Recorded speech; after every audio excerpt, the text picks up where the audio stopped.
people abayina amaanyi geegamu ne bagakozesa bubi ne bamaliriza bubi.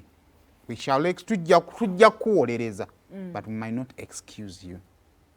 Era nja kujano ngambe bannange ekyamazima amaanyi nze ngakola ki nga amaanyi galeeta amampati galeeta okwepanga gakola ki naye munnange oba wasobeza tulina kyakukolera oba okitegeera.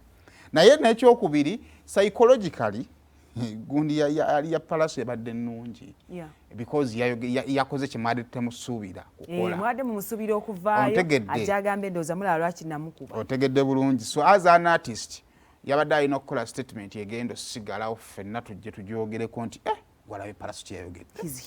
Bannange musajja oyo nno mulungi kale ate era ne mu buntu weewalanga nnyo okwesuula mu bizibu ebijjowo omulabewo omukisa okudda waggulu. Kati saa zino palaso ali emu 0 mulimu 2 aba mulimu 2 oba ontegedde kati wuuyo ye ali bweru ali eri kati aba kulimu waggulu.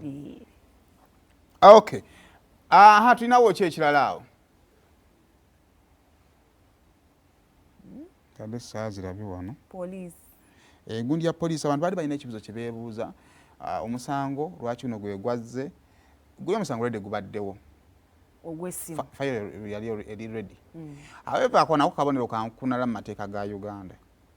File zibeerayo eyo nga zaateekebwateekebwa nga abaakosebwa mu file gye bali naye nga alina okuvunaanibwa tavunaanibwa naye nga ate ne mu ggwanga mwali. Kati bye batubuuza akabonero ka bunafu ne bakubuuza wagenda ku police did have a reference jukira reference kaba kapapula katono eyo reference oba reportinze nti ono yankoze bw'ati naye kati bano file baagizimba n'ebeeranga eri ready okugenda ne mu kooti ng'alina okugenda mu kooti waali n'abavunaana nga bakola ki naye ne gutagenda nonta nti lwe twatuuse nga twetaagayo ekisobola okubaako gwe kijja mu public at least ennaku ne balyoka bagujjayo kitegeeza gubaddewo era nga gutuukiridde.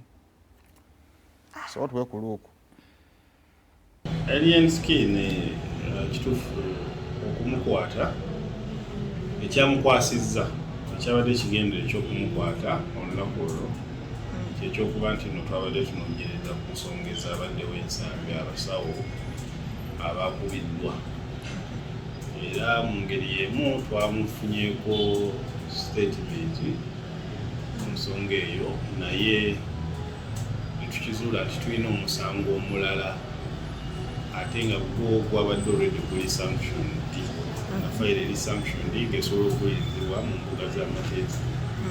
So fayiro kibadde kibulako ku fayiro eyo kyekyokuba nti mutumwanjula mu kooti.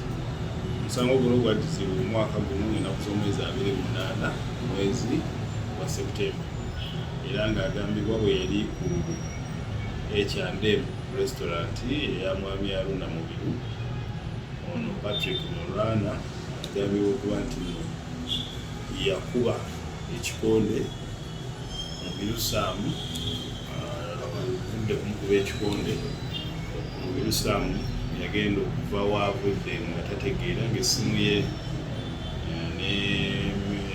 ye ne sente 48 zibuze kubanga zibbiddwa.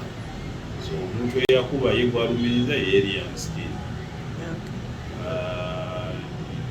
Oba yali emabega w'essimu okubbibwa oba nedda kooti ejjabba ekisalawo ekyo ne sente. So eyo fayiro already ebadde eri sanctioned ng'erinze bulinzi mutono kwati nayanjula mu mbuga z'amateeka. Afande waliwo bibadde bigambibwa nti ensonga eno ey'okubanga alien aludde ng'akola emisango mubadde temumukwatako era bangi beebuuziza lwaki ne kooti yatuuliddewo mu bwangu obwo. Tebalina kyakwebuuza bo balina kumanya nti amateeka weegatyo weegali. Ebintu bya kooti tebyetaaga nnyo kunnyonnyola kyembagambye kiba kimala. Fayiro ebadde ebulako obuguzi gwe bavunaana kuba nti naakwatibwa. Ate kooti okutuula tekyetaaga nti oba basooka kuba Ngoma tekyetaaga mukolo gwa ddakiika 3 oba ssaawa 2. basobola okupresentinga omulamuzi n'agamba nti obudde buweddeyo babateeke ku alimandi ne bakutwala ku alimandi omulamuzi yasalawo. Kale byebyo nno bane nina omwami muvubuka, how should I